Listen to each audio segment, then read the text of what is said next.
What's going on, you guys? Welcome to Post Game Live. We're ready to rock. The Niners pulled off a great win as they beat the Seattle Seahawks 36 to, what was it, 23? I was trying to scroll. 36-24. 36-24. Now, would you say this is a dominant win? I would say no. I think that this is a game that they had to actually persevere through some of the same struggles they've gone through in the past, 4 games, especially against the Rams and the Cardinals. You saw that same narrative starting to build up, and it was kind of like, uh-oh, here we go again. But they were able to kind of alter the course of how those 2 games went, and they're able to find a win tonight. Dre, what did you think about the Seahawks in Niners matchup? No, it's everything you just said. It was a good game overall. The Niners, finally found a way to finish a game. Thank God. It's what we've been witnessing for the last few weeks. The struggles on defense, the struggles on special teams. I know you and me were sharing text messages regarding the special team struggles. I don't know who's responsible for all of that. The miscues, the missed tackles, and just the bad angles on special teams seems to be a common theme. But you got to tip your cap to the rookies who stepped up in this game. You got to tip your cap to Brock Purdy, who was very efficient in this game, who was the better quarterback.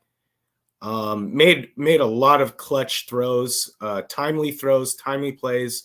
It was nice to see George Kittle finally get involved, and especially in the red zone. 2 touchdowns, 60-plus yards, 6 attempts, 5 catches.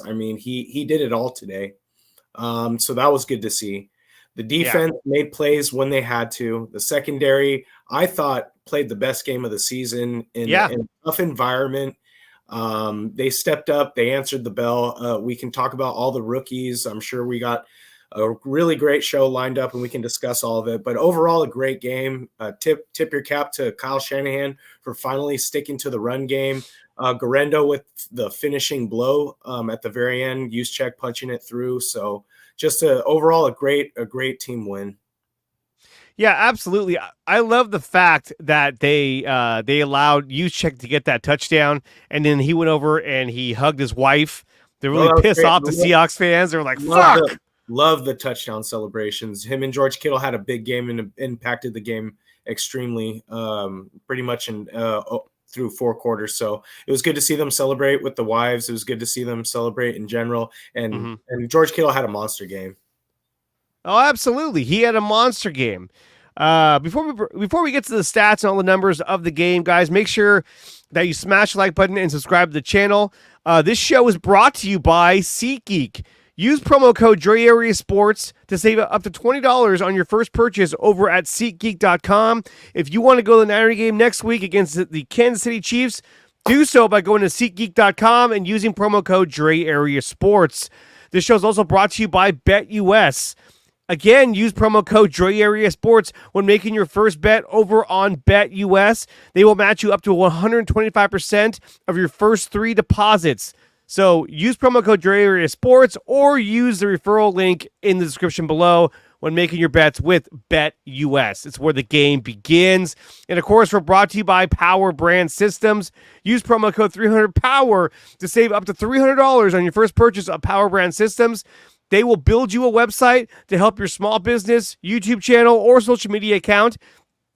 If you want to see what their websites look like and their designs, just go on over to Nicotina.com or .net, sorry, Nicotina.net, and that website is fully developed by PowerBrandSystems.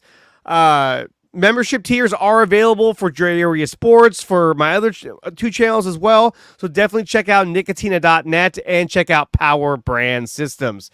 Okay, so when we look at the numbers for this game, I thought Brock Purdy played a magnificent game. Overall, though, Brock Purdy was 18 of 28 for 255 yards and 3 touchdowns. He had a quarterback rating of 129.3. That's the second best quarterback rating for Brock Purdy this year. So he was balling out there. And we're talking about Brock Purdy that did not have J.P. Mason for most of the game. Yeah.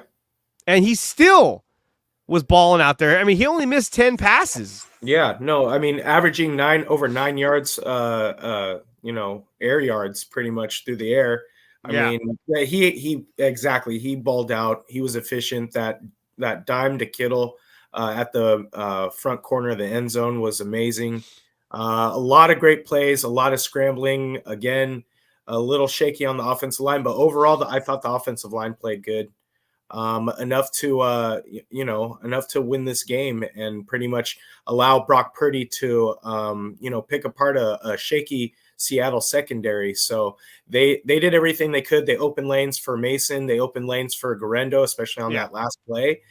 So I mean, again, you look at all aspects of this game, and everybody came to play today. It was really good to see. I'm really impressed. Very happy about this win. Absolutely. And guys, if you're watching over on X, make sure you follow this account and repost this stream so everybody knows we're live and we're talking Niners football here on the DreArea Sports Show post game live. And if you're watching on YouTube, obviously smash the like button and subscribe to the channel. If you want to join the Patreon, you can. It's down below. Or you become a member over at nicotina.com. I'll drop that link as well so that you guys can go straight to that. But overall, though, like I said, Brock Purdy was dominating. I mean, I should say dominated, but he played an excellent game, 18-28, with 3 big fucking touchdowns. Yeah. Isaac Guerrero. Okay, this is a guy that I was not really convinced that he was really our running back number 2. I thought this guy, and, Rye over on the Krug show, which I was just on, he had a really good comparison. He said Isaac Guerrero is like the Trey Lance of running backs, where he's got all this natural speed and agility and abilities, but he's really raw and he needs to put it all together still. And I kind of feel that, I understand that exactly. Didn't have a lot of reps. Go ahead. No, you're exactly right. Sorry for the interruption. That's a really good comparison. And he I think this was his breakout game. I think he understood once he could I think go through his progressions, go through his reads. You saw him really starting to hit the holes with some conviction. It was really good to see him just I think use his natural ability, and I think there's a reason why they've or at least he's chosen to play the running back position, because he didn't get a lot of reps in college. He's pretty much trying to learn the position at the same time. But he's got the breakaway speed. He's got the size. He's got the ability. It's good to see him have success at this level. You weren't really sure. Like you said, I didn't really have a lot of confidence as the backup to JP Mason. Once you saw him go down, your confidence is a little shaken in the run game. But I think overall, I mean, just tip your cap to the rookie. He made some amazing plays and just made some really clutch plays when it needed to happen. So hats off to him. Yeah, obviously, the big run, the 76-yard run that he ended up sliding down, which he should have just scored, but the fact that he slid down, it took more time off the clock, so it didn't really give much of a chance for Seattle after they scored their touchdown. But I wish he would have just scored, but I get it. And then he also mentioned, too, that the sideline was telling him to get down. Maybe he misheard them, I don't know. But he had a good game nonetheless. He was averaging 9.9 per carry. However, I think that's kind of skewed because of his big run. Correct. Mason, 9 rushes for 73 yards. He was averaging 8.1 a carry. His longest was a 38-yard run in which he did the spin move and then ran up the right side. He did go down with an injury. We don't know the extent of the injury. It was a shoulder injury, but I think personally, that Shanahan held him out for the rest of the game because he's like, look, we got Kansas City next week. I want to give this kid as much rest as possible. And I think he's looking at his running backs. He's saying, hey, look, Patrick Taylor, Guerrero, and Debo, you guys are going to have to pick up the slack. And for the most part, they did. Taylor only has 16 yards rushing, but I thought he was productive while he was in there. Juszczyk obviously got the 1 carry for the touchdown, which I love seeing. But I'm glad that they held Jordan Mason out because look, the last thing he wants is to put him out there again and he gets hurt again or he bangs them even more and then it just gets worse. They relied too much on Mason, and I'm glad that they were able to preserve his health for as much as possible. No, exactly. No, I think you got to protect players from themselves at times. I mean, we talk about Christian McCaffrey being in that same position. You want to make sure you have these guys for the remainder of the season when it matters. As you get down the stretch of the season, it's a long, grueling season. We all know that. So it's good to see Kyle kind of plan for the next week. Make sure that he's got somebody that he can rely on to carry the rock, because I don't think you can truly rely on Garendo at this point. Yeah, he showed some flashes. He had a good game. But I think you need JP Mason moving forward. Obviously, we know absolutely. Christian McCaffrey not being there, you don't know when he's going to be coming back. I think this just plays well into the game plan for next week. You hope that he can get through this shoulder injury. Hopefully the x-rays come back negative tomorrow. He can practice, or at least if you have to hold him out most of practice and then keep him healthy at least for next weekend. And we'll see what happens. But a lot of tough yards for Jordan Mason today. He really is one of my low-key MVPs of this game. No, he was really good when he was in there. It was tough to see him go down, but I think he'll be back for Kansas City. You figure, look, our week is over for football. They're going to get at least another couple of days to rest up and then start game planning for the Chiefs. Week. It's like a mini bye week, yeah. And the Chiefs are coming off a bye week. And then we were just talking about how Andy Reid is like 28-3 coming off of a bye week. Now, personally, look, going into this week after Sunday's game, I was really pissed off. I was like, they're going to fucking lose to the Seahawks because I was mad. But I actually do believe that the Niners will win this game next week against the Chiefs. I think the Chiefs are going to sleep on the Niners, thinking these guys aren't that good. It's a bad matchup, to be honest. I just don't think they have the firepower that they had, coming off the Super Bowl. Yes, they have a good defense, but I'm with you. I think this plays well into the Niners' hands if they can lick their wounds and get healthy. Well, but the thing too that has me worried is the Chiefs are not going to. How do I say this right? The Chiefs are going to go after Devondre Campbell. They're not going to be like, oh, well, we'll use it. Yeah. We'll go after him a couple times. No, they're going to put Travis Kelce on his ass. They're going to dissect oh, yeah. And so I think that the Niners need to make that move and get Devondre Campbell out of the starting lineup. He can't cover anybody. He just looks slow. I just don't know what they see in him. Steve-O writes, a ball hit dude's finger reviewed. Yeah, no, I absolutely agree. If this happened, discussion in itself. If this thing happened on next Sunday against the Chiefs, holy fuck, I'd be going ape shit right now. And in fact, let me go ahead and pull that up real quick because I actually have it right here. Let me see. Here it is. So here is 14 minutes and 51 after review. Let me mute it so that I don't get struck down by YouTube. But look, I mean, it's unbelievable. And the fact that New York came back and said, oh, we didn't have that angle that you guys had on the TV side. I'm like, how do you not have that angle? You're fucking doing replays. Like, what the fuck are you talking about? Oh my gosh, a multi-billion-dollar corporation. You don't have the angle for whatever. He clearly touched the ball, and that should have been a turnover. And, everybody was roasting Kyle Shanahan on social media. A lot of content creators were like, oh, he's fucking up again. He made a bad call. No, he made the right call. The refs made the wrong call. And people say it's rigged, Steve-O. I know. Seriously. No. How can you not think it's rigged? It's blatant. You see it. Yeah, whatever they want to throw at us that they didn't have the proper angle, it's absolute bullshit. I mean, you're talking about, like I said, it's a multi-million-dollar business. You're going through Amazon Prime. How can you tell me social media, everything? How can you tell me you don't have the proper angle to see that play? It's like, why aren't you watching Amazon Prime? you would have got the call right. These guys don't have Amazon Prime. You're fucking kidding me, dude. They don't. It's fucking. It's a total fucking joke, and I can't believe that they got that wrong. That made fucking zero sense. Absolutely zero sense. Okay, so we have breaking news. Let's go to that right now. We have Kyle Shanahan at the podium talking about, you guessed it, the failed replay. Let's go to that right now.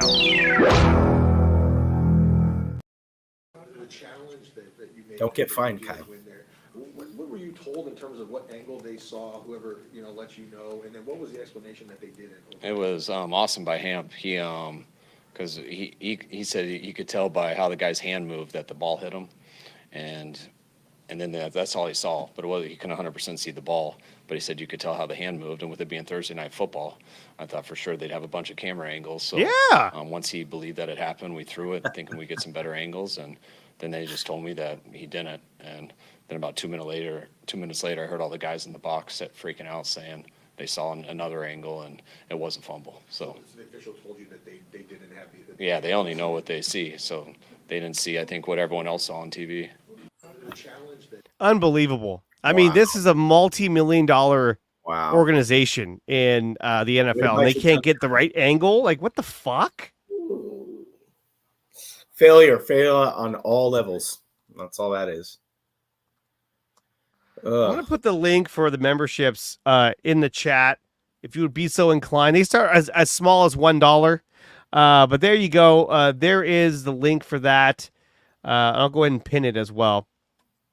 And memberships just got activated on my website a couple days ago. So still working out the kinks on getting that on the main website. But there's the link to it, and that's where you can join. But it's unbelievable that they got that play wrong. But at the end of the day, look, they won, and that's what matters. Deebo Samuel had 3 catches for 102 yards. Let's go back to the stats. Let me go ahead and pull that up. Yeah, he had 3 catches for 102 yards. George Kittle 5 catches for 58 yards and 2 touchdowns, and both those were dimes by Brock Purdy, and were clutch catches by George Kittle. He came through clutch in this game. And he has been ever since he came back from his injury. He's been a huge part of the Niners' offense. Yeah, Ayuk had 2 catches for 37 yards, and Juwan Jennings 3 catches for 27 yards. They really spread the ball around. Brock did. He even hit up Juszczyk 3 times on 4 targets. Like, holy crap! So yeah, I think they had a really good game plan. They really spread the ball around. For the Seahawks, man, Jake Bobo came out of nowhere, revelation, 2 catches, and then he was out. I saw that. This guy's great. Yeah. So offensively, the Niners were rolling, even without J.P. Mason, which was tough to see. One of the guys that I gave a game ball to when I was on with Larry Krueger a few minutes ago was Matthew Wright. This guy comes in off the fucking couch. Let's go. Escaping Florida, running for his life because of the fucking hurricane. They call this guy. He flies into San Francisco. And he goes 3 for 3.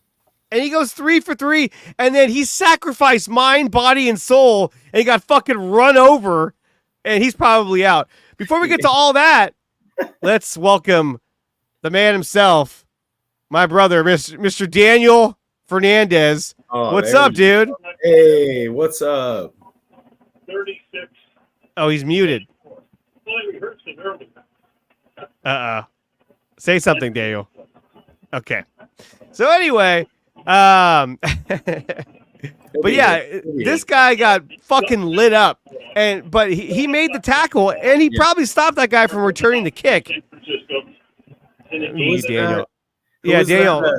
You're gonna have to mute your TV as well because the mic's picking that up. But go ahead. Who was that kicker back in the day? Cortez, who would just lay out for guys just trying to make a tackle, like led the Niners in tackles that one year when we were so terrible. But no, hey, like you said, coming off the couch, just answering the call when we needed him to. Absolutely. 3 big kicks, 3 humongous kicks. Needed it. Didn't have that luxury after the second half of that Cardinals game. So it's nice to have a kicker that can finish. Jake Moody will be back, but hopefully Matthew Wright's okay after that gruesome hit. Dude, he took a shot. He took a big shot. Let me try to find that hit. I know somebody probably posted it. Punished. He shouldn't have been doing that, and he got punished. Let me see. I know it's probably out here, but before we go to that, let me pull this up. This is Nick Bosa, and he's on the podium right now. So we're going to go ahead and go to that. Let's see, and here he goes. Oh, I gotta unmute it. There we go. Obviously, this was a big one to get, and now we have a little time to get some guys healthy. And then, we have a long road ahead, and it starts with the team that we haven't beat yet since I've been here. So definitely trying to get the monkey off our back with that one. This is the year we're gonna do it. I'm fully convinced that this is the year that we're gonna fucking win this game. It's so time. Yeah, I'm sure we're all chomping at the bit to Sunday. A week from Sunday can't get here quick enough. Yeah. Well, I wouldn't be surprised if the Niners actually blew them out. One of those games where they just fucking jump all over them. And what sucks too is that I got to work that day. Normally I'm off on Sundays, but I actually worked that Sunday. I'm like, dude, of all the fucking Sundays I could have worked, that was the one. Are you kidding me? I'm gonna try to work some magic and get out of that one. Yeah. But dude, what's up, guys? What's going on? Hey, what's up, man? So Daniel, late to the party. Give us your thoughts on Niners over Seahawks. Oh, what a fucking game. Great game. I thought Purdy was really smart with the ball. He didn't do that crazy scrambling that he was doing a lot, but he made great decisions with the ball, and I really like to see that. I thought that the backup running backs to Mason did a great job. Great job. They really stepped in and helped out a ton. And how about that defense, though? I mean, like Bosa was all up in that. He was that a fucking monster. Yeah, he was a fucking monster. I thought the D-backs played well. Green had a critical interception that just really helped us out there at a moment that we needed it. So an incredible team effort. Special teams gave up a damn kick return. So obviously we got some more problems with special teams. They gotta fire that guy, bro. Brian Schneider. They gotta fire him. Still a glaring issue. Dude, that it's a big problem with the Niners. Going into Seattle and beating the Seahawks in their home off of a game that we just played against Arizona that we lost in a horrible fashion. I mean, hats off to the Niners, man, and to that coaching staff to get that team ready to play. We had a lot of injuries in the game, before the game and during the game. So there was a lot of circumstances stacked against the Niners to pull it off, and it was just an incredible win. What's up with the kicker, dude? Yeah, man, let's go. Dude, he got blasted. He took a shot. Yeah, and that's why, dude, when I was on with Larry, I was like, dude, that's my player of the game. That guy sacrificed mind, body, and soul to stop that guy from possibly returning that kick. I mean, he laid his shoulder. If that was any one of us, we would have been the same thing. That guy was in no shape to make that tackle, but he did it anyway. Yeah, I think he came out of Florida. He was getting ready for the hurricane when he was escaping. He was trying to get his family out. To the West Coast. Yeah, he got the call. He's like, oh, what a great opportunity. They're like, you want to come down to be a kicker? He's like, honey, I gotta go, sweetie. Yeah, that's fine. Go ahead, baby. So yeah, man, it's incredible. The freaking Niners won up there like I predicted, Andre.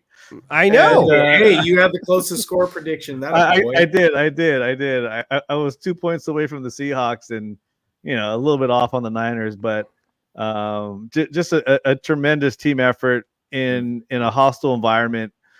Seattle is known for being loud and ruckus, and boy, were they loud and ruckus. So, and I saw a lot of red in the crowd. So. A lot of Niner representation in the house. Here we go. Yes. Yeah. So just super stoked that the Niners pulled it off, man. Super stoked, man. Here we go, I mean, Chiefs. Yeah. It was got to have it win. You had to win this game. You Yes. couldn't come out of this game with a loss. If you did, I mean, at that point, it's going to be tough. It's going to be a tough road ahead of you if you came out of a loss. Yeah. I actually think I was saying earlier. I actually think the Niners are going to beat the Chiefs this coming or next week because I think the Chiefs they're 5-0. They're rolling, and I think that they're taking on a Niner team that's now extremely hungry. And they want to keep this winning streak going. And and look, when you look at the Niners, right, even against the fucking Vikings, in the first half, they look like a Super Bowl contender offensively. It's the second half that they've been running into a lot of turnover issues. They've been running into a lot of complacency. Even Demo Lenore, after the Rams game, said, I think some players, some of us on defense got a little too complacent, thinking that we're up big and that we got this. And I think that carried over to the Cardinals game because they came off that win of the Patriots. And they're like, oh, yeah, these guys are like the Patriots. We got this.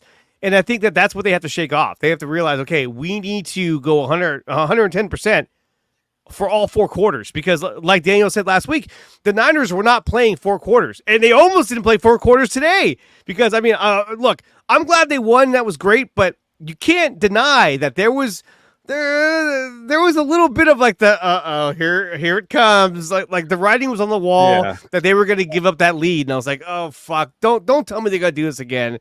And then Renardo Green had the big pick. That was a big pick, and you know what? I'm a little disappointed in these announcers because Al Michaels and that other douchebag who belongs in college football, Kirk Herbstreit. They kept on bringing it up that the Niners have given up, losses when they had the lead. And what was his name? Brett? What? Kirk Herbstreit. Kurt Herbstreit. That guy is an idiot. He needs to be off of Thursday Night Football. He kept on calling the Niners San Fran Niners. And I don't care. I cannot stand that terminology against the when you call San Francisco San Fran. I think that's dirty. That's on purpose. It's ignorant. That is douchebag rally right there. So they all do it though. They all do it. No, but this guy was doing it the entire game, and then he got Al Michaels doing it with him. So it's just like, oh, come on, guys. Yeah, Al Michaels should know better than that. Come on, seriously, he's done better. He's done plenty Monday night games. Yeah, he's he done should plenty. You call him bring San Francisco. These guys. Some of these guys are just kind of out of place. I mean, Kirk Herbstreit comes from college football. I mean, he knows the game. He knows the game of football, guy. It's the terminology's off. I think it's weird that he's even there. I mean, this was like when you added Booger McFarland to Monday night. Yeah, that Monday night. It was kind of like, look, I don't mind Booger McFarland, but why is he doing NFL? That's a college guy. He always has been. And now Kirk Herbstreit. I don't have a problem with him, but I don't know why he's doing the NFL. Yeah, that's like having. That's why I have a problem with him. Yeah, well, I didn't have a problem with him in college because that's all I saw him do. And now he's in the NFL, and he's slandering the Niners, calling them some stupid San Fran stuff. Anyways, it's just annoying as hell. But that's like having Dick Vitale. What it is, it's call an NBA game. Yeah. You know what I mean? Right. Yes. Dickie V doing NBA. Yeah, exactly. Look at LeBron James. He's a diaper dandy, baby. So I'd be like, what the fuck's this guy doing here? You know what I mean? It's just like, R.I.P., man. He was great. I don't get it.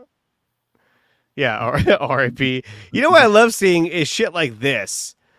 So DK Metcalf came out and he said, I've seen their film, and honestly, this is the least worried I've ever been facing them. Their defense isn't that good, can't tackle, and they aren't good in coverage. I'll probably have a career night. Wow, what an asshole. And then my boy Johnny Dell called him out saying 3 catches for 48 yards on 11 targets and an interception thrown towards him, blanketed by a rookie. This age like milk. Yeah, fuck you, buddy. Yeah, get out of here. Fuck off. And then here's this one too. 3 for 11. 3 out of 11 targets.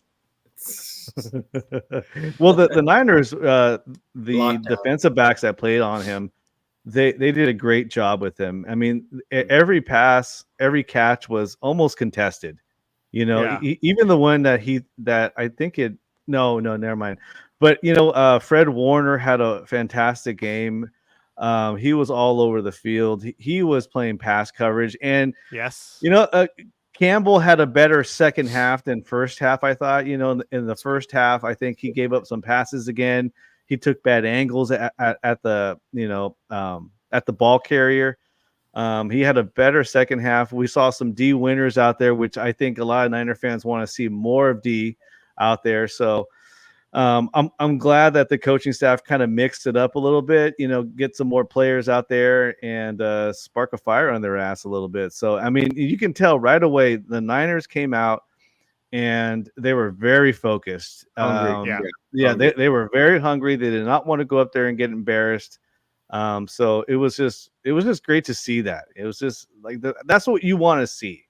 That's some pedigree right there that they weren't showing consistently in the first 5 games of the season. So on top of that, they were scoring in the red zone. They had 3 touchdowns in the red zone. I was like, yes, this is what I want to see. Yeah. It was good to see the playmakers really step up. Debo and George Kittle, I think, from what I heard, I think all this week during practice and probably in the locker room, I'm sure they were having conversations. They wanted to get the ball in their hands. They felt they can make a bigger impact than they had been the last couple of weeks. And it needed to happen in the red zone, in the most crucial part of the field. We've been lacking that execution in the red zone. And yes, we can talk about not having Christian McCaffrey all we want, but at the end of the day, we need guys like George, guys like Debo. BA was a little non-existent in this game. Yeah, he came off a big game. I think they had I'm pretty sure the Seattle saw that last game where we're trying to blanket him, top, somebody on top, somebody beneath him. Linebackers, watching him as he's coming across. He had a couple of really big catches, but really didn't have an impact. But we're going to need somebody or a couple guys to step up every week in order to make an impact. And I think obviously this week it was Debo and George. Well, Debo had that big catch, the 76-yard house call, and that was huge. I mean, that was a play that the Niners absolutely needed. They needed a big play, and he delivered.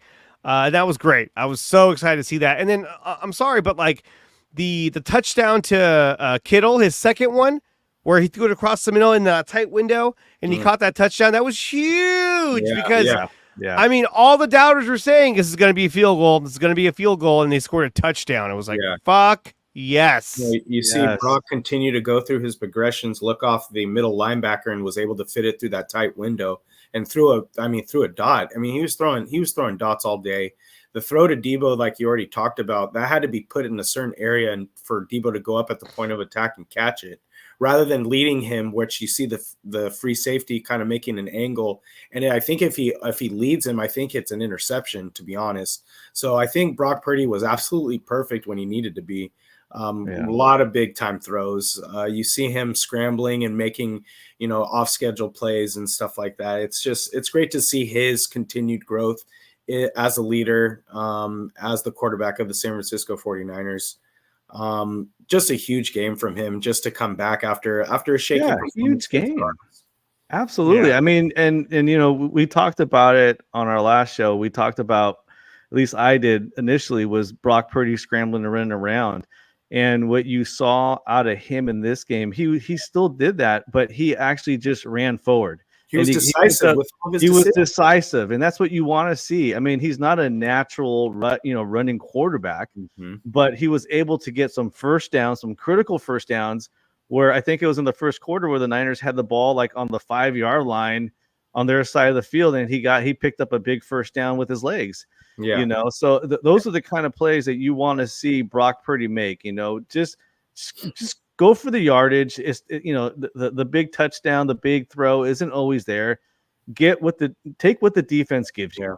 Yeah, and that's kind of what we talked about. the Niners allowed no sacks today, and a lot of that had to do with Brock Purdy's ability to scramble in the pocket and make off schedule plays. Yeah. It's funny watching him evade and be elusive as he is. It kind of reminds me of how when we had such a hard time getting Russell Wilson, it kind of is like it's kind of like that reverse effect that I just feel like he's just very, very smart in his awareness, his timing, and when he knows when he has to advance the ball, when he has to hang in the pocket, make a couple of maneuvers and make a play down the field. And it's just really great to see his progression and all that. He continues to get better with his pocket awareness. Yeah, and I feel like we're only seeing the tip of the iceberg with Purdy, because where he's come from his first year to last year to this year in game 6, like he's really taking it, like what the defense is giving him. This was the game that we wanted to see, the last few games. This was a huge game for Brock, and for all the haters out there that continue to hate on Brock Purdy, he really came through in this game. We're not winning that game if we don't have Brock Purdy as our quarterback. Absolutely. We're not winning it with Brandon Allen. We're not winning it with Joshua Dobbs. No. We're winning it with Brock Purdy. Where he lacks in athletic ability, he makes up by retaining information, is able to process information in a very quick manner. And I think that's where he excels above a lot of people. And that's why he's so good at anticipation. His anticipation exceeds a lot of quarterbacks in this league. And I think that's what makes him very successful. Yeah. Brock Purdy is a fucking stud. I don't care what anybody says. He's a gamer.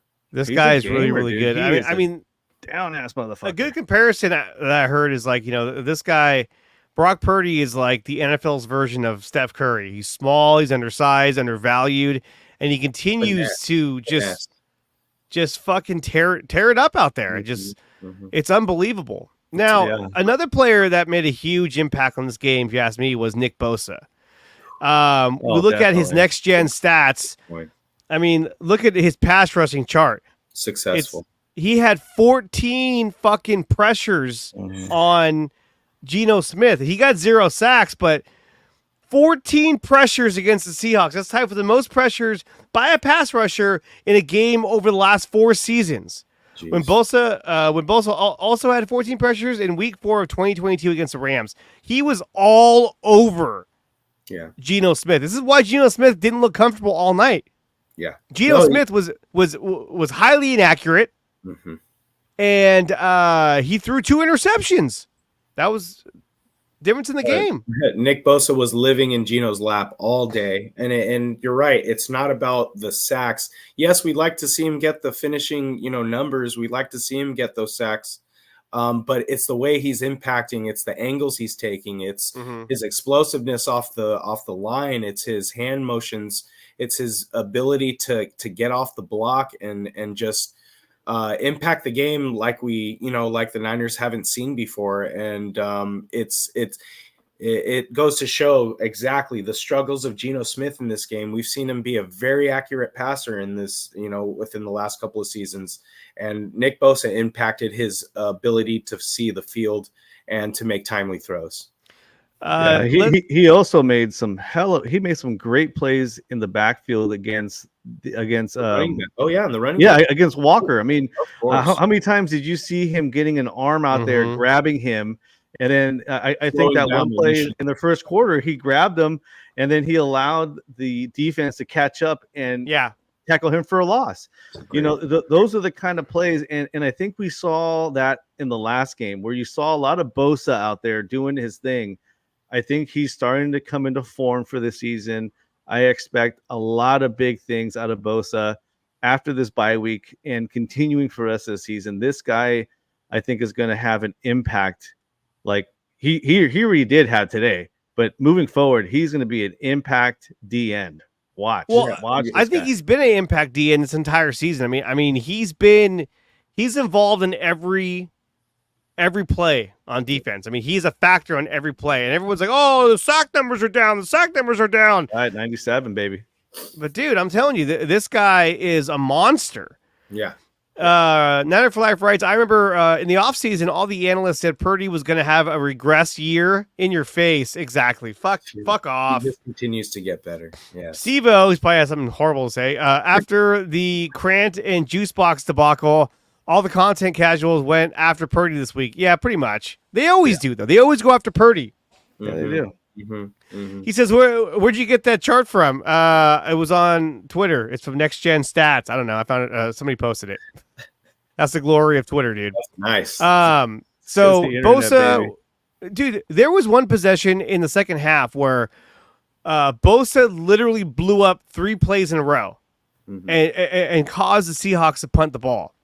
They ran the ball with Kenneth Walker. He stopped him for a no gain, and then he put pressure on what's his face.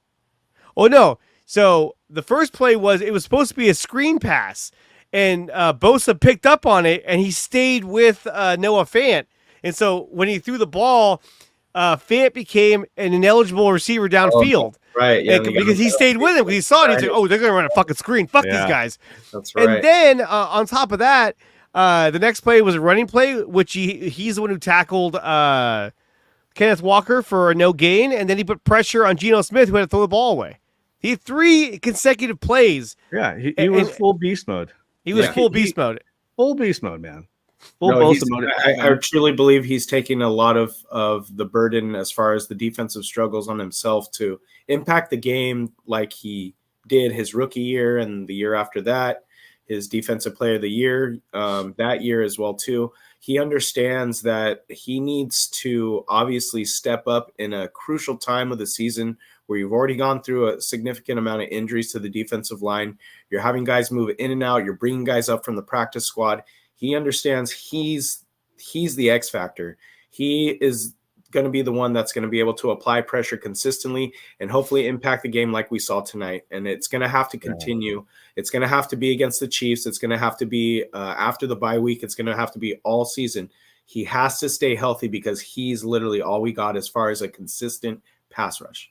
Yeah, and you saw like I would consider Bosa, and I think most Niner fans and in general would just say that he's a leader on that team, and what you saw today was him leading that team. Yeah, and there was a lot of leaders today that stepped up. I mean, like I said, Fred Warner had a great game. I thought Jabril Brown had a real nice game. Jair Brown. Jair Brown. Run game. He was all up in that on any run. He was right there. Yeah. So he had 8 tackles, nice 8 total tackles. 8 tackles. Yeah. Odom had his best game of the season. Too. Odom stepped up. He had an opportunity and he answered the bell a couple of times. That was a close play. It was a very close play. I was like, very close play. But he was able to break it up, and I was like, okay. Yes. DK was like, oh, it's pass interference. They were like, no, dude. Not even close. Not even close. Let's take a look at go ahead. Let's take a look at this real quick. Going back to the Deebo Samuel play. This is from Next Gen Stats. Deebo Samuel reached a top speed of 20.90 miles per hour on his 76-yard touchdown reception, his fastest speed since Week 14 of 2019, and his 3rd time reaching 20 miles an hour this season, tied for 3rd most in the NFL. Wow. So let's take a look at this. I got to make sure there's no sound, and let's see. Utilizing the tool. Shit. And there's sound. There it is. And there's sound. Oh yeah. So look at this shit.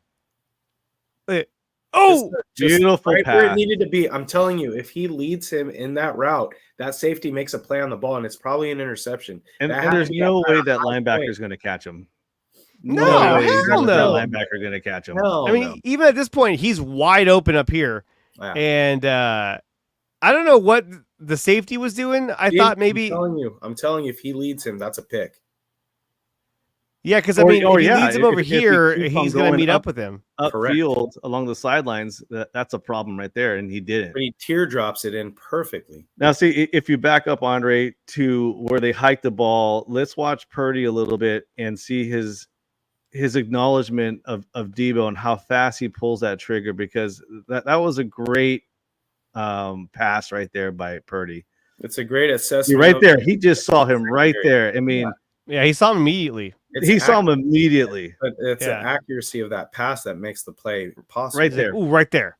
Oh, boom. And that was it. He was, and Debo, like when he gets a full head of steam, he's hella fast. Yeah. Oh, dude, he can run 20 miles an hour.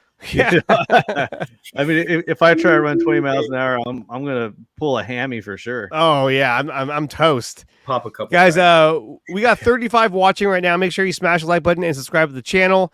If you want to support the channel, you can do so by joining the Patreon or becoming a member over on nicotina.net. I posted the link to the memberships in the chat, so you can do that. Memberships start as low as $1 a month. $1. Come on, let's go. It's not that much to ask to help support the channel. And again, we're brought to you by SeatGeek. Use promo code DreArea Sports and save up to $20 in your first purchase over at SeatGeek. It's actually up to your first 3 purchases over on SeatGeek. We're also brought to you by BetUS. Promo code DreArea Sports for making your first bet over on BetUS. They will match you 125% on your first 3 deposits. And by PowerBrandSystems, you use promo code 300POWER to save up to $300 on your first purchase over at PowerBrandSystems, and they can make you a fire website. So definitely check those guys out. Let's do this. We knew that Hufanga was out, and so everyone's like, okay, now Mustafa's going to start. I thought Mustafa played an outstanding game. He had the interception. He only had 2 tackles, but then he went out at the half. Which I was like, oh, are you fucking kidding me? Yeah. It doesn't stop. Doesn't stop, dude. Aaron Banks got dehydrated at halftime, and then he got cramped up. In the third quarter, you got Kittle running to the locker room and coming back and catching a touchdown. Yeah. Why did you go to the locker room for? Did you go take a shit? Like he went to go do something and he came right back out. Like, hey, I'm back. Probably he's got to go take a piss or a shit. Fred Warner had 11 tackles, and on top of that, he almost had another interception. Yeah, there was a pass towards the end of the game, and that's the thing too is that the interception that Geno threw to Renardo Green, that was a bad pass. It was underthrown, and he basically saw him late. Yeah, he ran the route. He undercut the route, and I thought it was going to be a house call.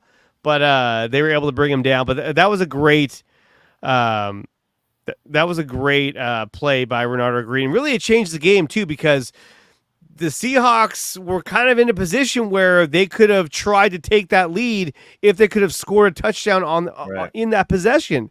Yeah. But he turns it over, and that really altered the course of the game at that point. It really did, and I think what you saw to Green was a rookie who was playing like he's been in the league for a couple years, because a lot of rookies might just go for the tackle at that point and maybe give up on trying to intercept the ball. Yeah. But this kid went for the ball, got the pick. He played it right. And I mean, that was awesome to see. That is progression. And I want to see a lot more of him, man. I mean, he has a bright future with this team. It's just incredible playing the ball. Yeah. Okay. We got an update right now. Let's go to Demo Lenore, who's in the locker room right now. Oh, there he goes. Cap can, get frustrated. Did you? Very. Yes. Did you get any sense of his emotions tonight? Nah. Talking about DK Metcalf. The hyena can't what? Can't be fucked with. For real. That's all I know. I don't know what he was doing over there. Did you guys have any conversation? Yeah, there was a lot of conversation out there. We was, I mean, you gonna compete. It's football, So we kept it football, but one of us showed up today. That's right. Was talking out there? Oh yeah. He gonna talk. I mean, that kind of build guys' confidence up when they have to talk. But unlike me, proof is in the pudding. The proof is in the pudding. Yeah, boy. Awesome, man. With a lot of confidence right now. He's our best corner right now. Let's also go over to the locker room with Isaac Garendo, and let's see what he's got to say. Evidently controversy, Kyle. I was wondering if that was actually you giving up a touchdown. He's saying the guy was chasing you was fast too. I'm sure he was fast, but I kind of had it in my mind once I looked to the sideline. Everybody was like, "Get down!" So I had to make a business decision right there. I think he slid down. Some were arguing if he got. Sorry. He did. If he got, it looked like he got tripped up a little bit. I thought he got tripped up. Yeah. I think he did a little bit, but I think he knew I'm just gonna slide. Mm-hmm. We got Chris Gonzalez, CG Ruthless. What's up, man? We were live up? earlier today for our show, 4th and 1. But at the end of the day, look, the Niners are now in first place, which is fucking crazy to think about. And they got the Chiefs coming up next week. I think they actually will fare really well against the Chiefs, surprisingly. I think this was the game they really needed to have. I think they played really well. Now, granted, the Seahawks were down a lot of players. The Seahawks really aren't at the caliber of the Chiefs. But I think that, when you look at the Chiefs' wins, I mean, not all of them have been dominant blowout wins. They've had some close games. Yeah. So I think the Niners are prepared to go after them. This kind of reminds me of the, the Niners-Eagles game last year. I think the Niners are going to come out extremely hungry, and they're going to come out with a strong sense of urgency. My only concern, I shouldn't say my only, but one of my biggest concerns is that Devondre Campbell. I feel like they're going to exploit him with Travis Kelce all day long. And they need to do something because that guy, he's fucking slow. No, he is. He's super slow. I mean, if you look at Patrick Mahomes, he's having a real nice season.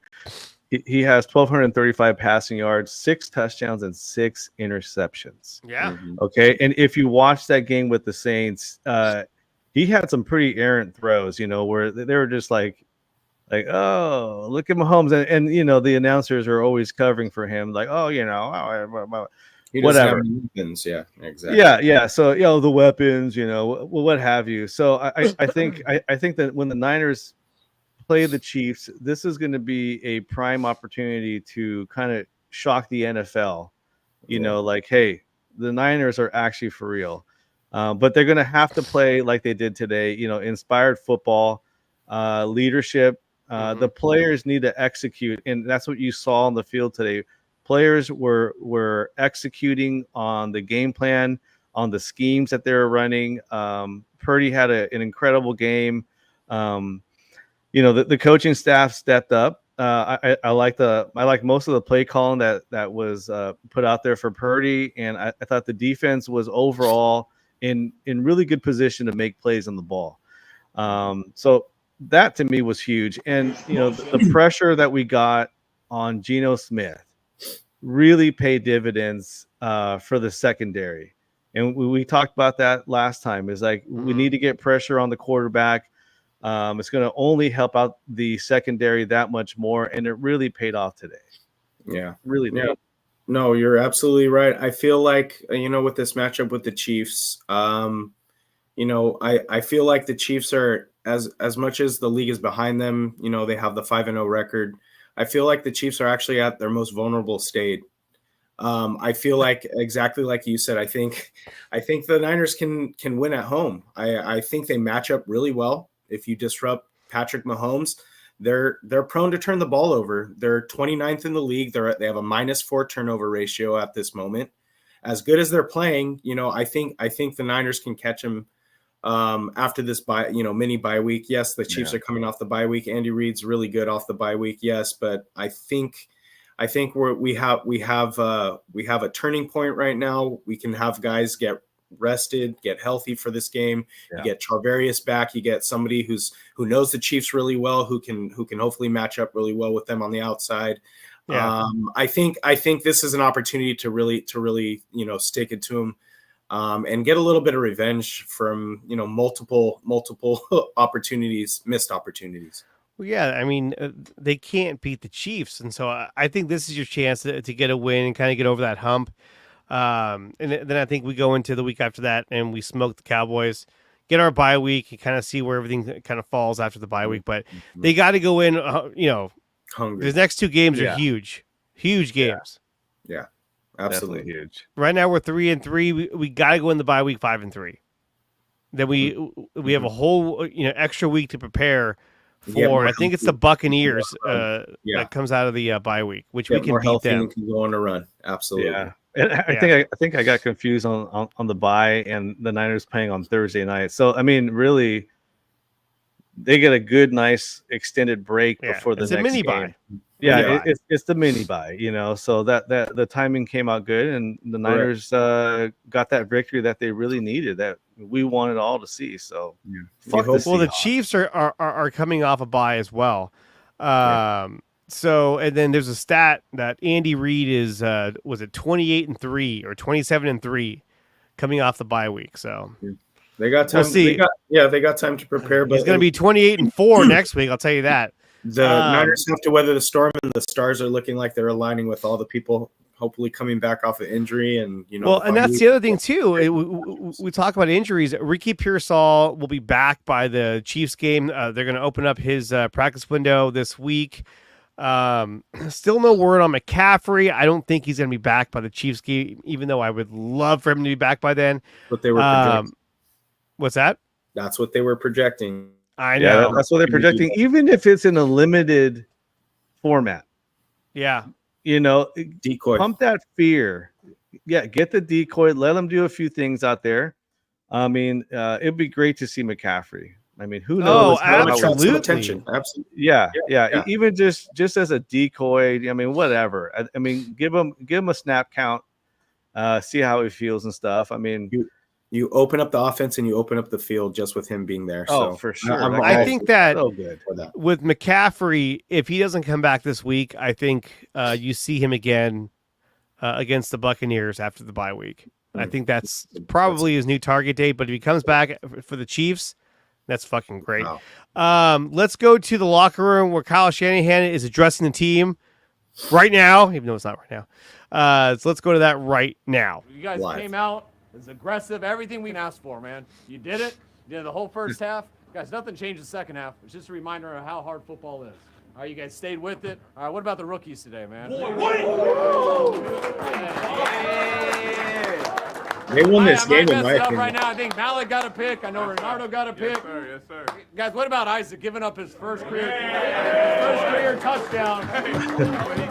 Yeah, it was smart, man. It's waiting. Hey, don't let Juice be in your ear, man. All right, Juice got the TD. Matt, hell of a job, man. 3 for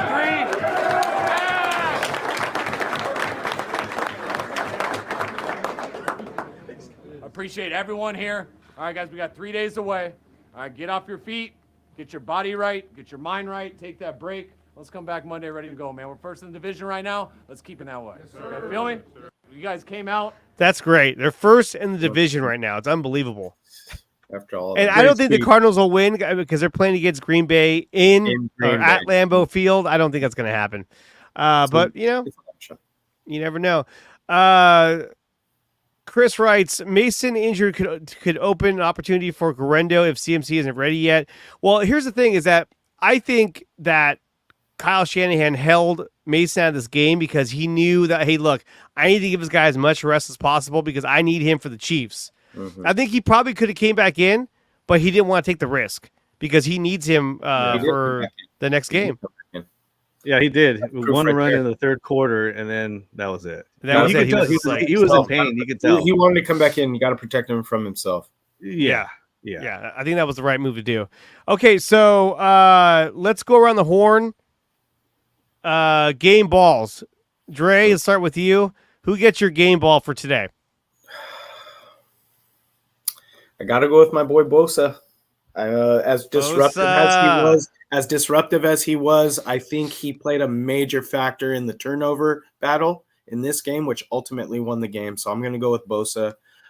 There's a lot of people you really could look to, but this is a great second game by him, in my opinion. He had a great game against the Cardinals. Unfortunately, it's unfortunate that we weren't able to come away with that win, but he got us the win today. You put up the graph earlier, all the pressures, 14 pressures on the day, obviously caused that first interception to Mustafa, living in Gino's lap all night. So that's my game ball. Both. All right, Daniel. My game ball goes to Brock. Throwing 3 touchdowns, 285 yards. I think he played the game that we wanted to see Brock play. He had an off game against the Cardinals. He was smart with the ball.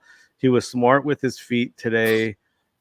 Great decision making, and you can give the ball to Deebo Samuels, because he had a great game. But Purdy is feeding the ball, and he was making the right decisions out there with the ball. He was careful with it. Zero interceptions. So it's Brock for me on this one, because he is definitely a game-changing quarterback, and he proved it today in a hostile environment up in Seattle on a short week. Yeah, on a short week. Let's go, Brock. He's perfect against Seattle. He's got an unblemished record, including playoffs.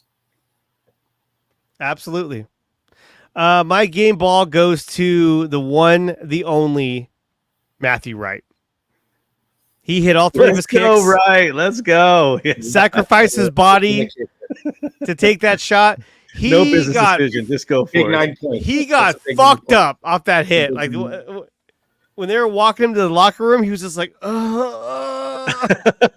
Do you have that tomorrow replay? morning? I can't find it. I've been looking all over for it. I can't find it. I can tell you this: tomorrow morning he's gonna feel it. Oh, for sure. He's gonna wake up and be like, "Oh fuck!" He's like, "I ain't God. kicking shit right now." Yeah. And he might have to go on IR. We don't know. But he gets my game ball because he came in right now. One game. He came in escaping from Florida from the hurricane. Got the call. Went to Santa Clara. Tried out for the team. Made the team. Hit all three of his field goals. 2 extra points in the field goal, and then made a big tackle to. Maybe he could have ran that one back, but he took the shot and he got fucking pounded. But Matthew Wright is my player of the game because he sacrificed everything. Yeah. So there it is. He did. And let's do real quick as we wrap things up. Let's just do some a really, really, really quick score prediction for next week. What do we think the score is going to be? A way too early score prediction for the Niners and Chiefs. Dre, what do you got? It's gonna be a defensive battle, but I think there's gonna be some points scored late. I'm gonna go with a 24-17 Niner victory. 24-17 by a touchdown. That's good. That's a good. What I'm thinking is I'm right in that ballpark with you, Dre. Okay, I'm going 24-19 Niners. Okay, so right there. And I was thinking that before you said 24-17, so we're on the same wavelength. Here we go. Feels good. I don't know why, but right now I feel like the Niners are going to win big. I'm going to say put those vibes out there. All over the map. All over the map. I'm going to say 35-19. I'm going to give it a weird score. Ooh. And I think we're going to jump on them early, and they're going to make a run, but it won't be enough.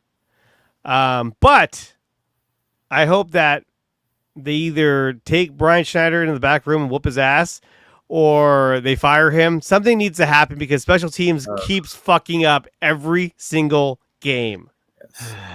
Unbelievable. Hasn't gotten better. Better. They might need to do some form of like waterboarding to him. And just be like, something. I mean, the fact that what are you doing? He needs to take a leave of absence. He needs to take a leave of absence or something, bro. I mean, they gave up a fucking kick return. It was like, oh, of all come on, man. And it got them right back in the game. The Seahawks were all pumped up, like, let's go. Oh, fuck yeah, they were. I was like, here it comes. It's happening all over again. But they persevered and they said, fuck that. Fuck you guys. We're going to win. And they did. Mm-hmm. Yeah, fuck your fans. Yeah, fuck yourself, man.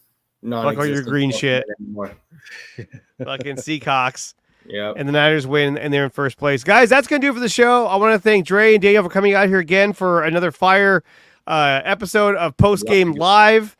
No post game live this Sunday because, well, the Niners already played. So, maybe I'll have something else lined up for that day. But guys, I want to thank everyone who came out here today, everyone in the chat, everyone watching on X. On top of that, obviously, this show is brought to you by both SeatGeek and BetUS. Use promo codes DreArea Sports for making your first purchase or bet with either SeatGeek or BetUS. And, of course, we're brought to you by PowerBrandSystems. Use promo code 300POWER to save up to $300 in your first purchase of PowerBrandSystems. Guys, I'll be live again. For sure, I'll be live again next Tuesday for the NorCal Sports Report over on IE Sports Radio. But I might have something going this weekend. I just got to see where everything kind of shakes out. But yeah, guys, fucking Niners won. Let's go Niners, man. Let's go Niners. Just like we predicted. Baby. Let's go. Let's go. Let's go. All right. We'll see you guys next time.